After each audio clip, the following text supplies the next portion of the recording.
زندگی میں وہ ٹائم ہوتا ہے، اور پردیس میں رہنے والا اپنی زندگی دے کر پیسہ کماتا ہے، اور جب پیسہ آ جاتا ہے زندگی نہیں رہتی۔ آپ کے ماں باپ نہیں رہتے، آپ کے بچوں کا بچپن نہیں رہتا، آپ کی بیوی بوڑھی ہو جاتی ہے، آپ کے دوست یار آپ سے جدا ہو جاتے ہیں، آپ اپنا علاقہ، خوشی غمی سب چیزوں سے دور ہو جاتے ہیں۔ آپ کی زندگی صرف ایک پیسہ کمانے والی مشین، بلکہ اے ٹی ایم مشین بن کے رہ جاتی ہے۔ آپ مہینے کے مہینے اس سے پیسے نکالتے ہیں اور گھر بھیج دیتے ہیں، یہ آپ کی زندگی ہے۔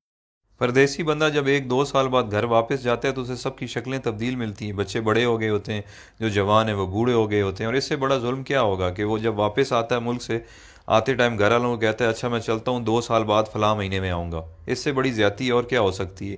اتنا مجبور ہے کہ 2 سال بعد اس کو آنا ہے، وہ اپنی مرضی سے آ جا بھی نہیں سکتا۔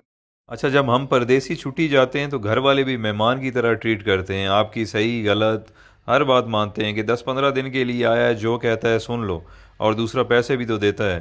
میں نے بہت سارے پردیسی لوگوں سے ڈسکس کی ہے، جب وہ 30-35 سال گزارنے کے بعد ملک واپس لوٹتے ہیں تو ان کے بچے بھی ان کی عزت نہیں کرتے ہیں، کیونکہ انہیں آپ کی عادت نہیں ہوتی ہے۔ وہ کچھ دن بعد کہنے لگے کہ ابا باہر ہی ٹھیک تھا، ہر وقت روکتا ہے ٹوکتا ہے، یہ نہ کرو وہ نہ کرو۔ بیوی بھی اب اتنی عزت نہیں کرے گی کیونکہ آپ بوڑھے ہو چکے ہیں اور پیسے بھی نہیں کماتے۔ یہ ساری چیزیں اتنی جلدی آپ کو ہضم نہیں ہوں گی، کیونکہ جب آپ پردیس سے آتے تھے تو آپ کو منسٹر جیسا پروٹوکول ملتا تھا، جو اب واپس آنے پر نہیں ملے گا۔ آپ کچھ دن تو ان سب لوگوں سے لڑیں گے کہ میں نے آپ کے لیے زندگی ملک سے باہر گزار دی، میں نے یہ کیا، میں نے وہ کیا، بٹ سب نے یہی کہنا ہے کہ آپ نے کچھ نہیں کیا، بلکہ آپ کی وجہ سے ان کی زندگی خراب ہو گئی ہے۔ فائنلی دل برداشتہ ہو کر آپ نے ایک کونا پکڑ لینا ہے، بیٹھ کے سوچتے رہنا ہے کہ میرے ساتھ ہوا کیا ہے، میں نے کیا کیا ہے۔ اس دوران لوگ آپ کو پاگل نہیں تو کم از کم یہ کہنا ضرور شروع کر دیں گے کہ بڈھا کھسکا ہوا ہے، اس کی باتوں پہ زیادہ دھیان نہ دیا کریں۔ آخر کار لوگوں کے بیہیویئر، رویوں کو سوچتے سوچتے آپ حقیقت میں پاگل ہو جائیں گے اور اپنے خالق حقیقی سے جا ملیں گے۔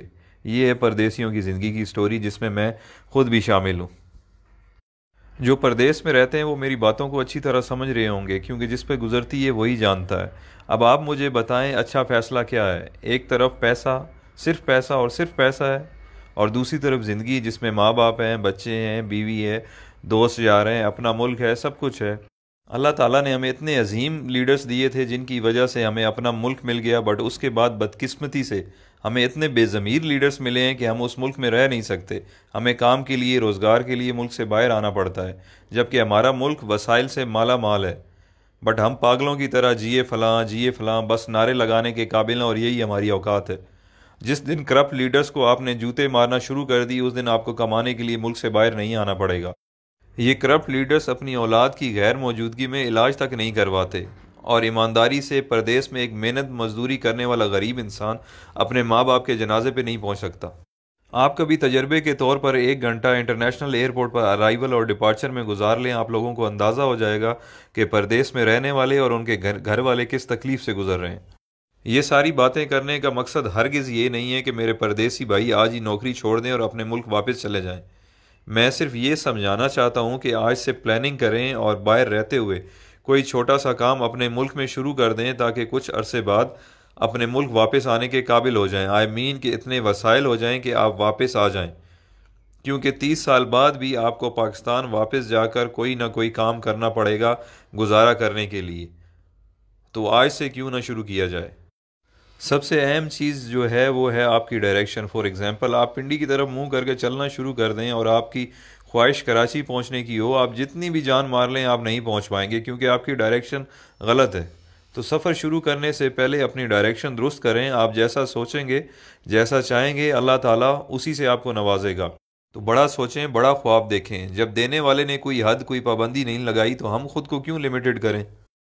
بزنس ہو، ایجوکیشن ہو یا نوکری ہو، سکسیس آپ کو اس فیلڈ میں مل جائے گی، بٹ دیکھنا یہ ہے کہ جس کی جستجو آپ کر رہے ہیں یا جو خواب آپ دیکھ رہے ہیں اس کی اہمیت، ویلیو کیا ہے۔ اگر آپ کی خواہش پڑھ لکھ کر سرکاری نوکری کرنا یا ٹائی والی نوکری حاصل کرنا جسے آپ وائٹ کالر کہتے ہیں، یا آپ بزنس اس پرپس کے لیے کر رہے ہیں کہ چلو سکون ہوگا، کچھ کام نہیں کرنا پڑے گا، تو بھائی آپ کے خواب بہت چھوٹے ہیں۔ دنیا میں بہت کچھ ہے۔ کام ایسا سلیکٹ کریں کہ اگر آپ منزل پر پہنچ جائیں تو آپ اپنے اور اپنے گھر والوں کے ساتھ ساتھ خاندان، محلے، گاؤں، شہر اور معاشرے کے لیے فائدہ مند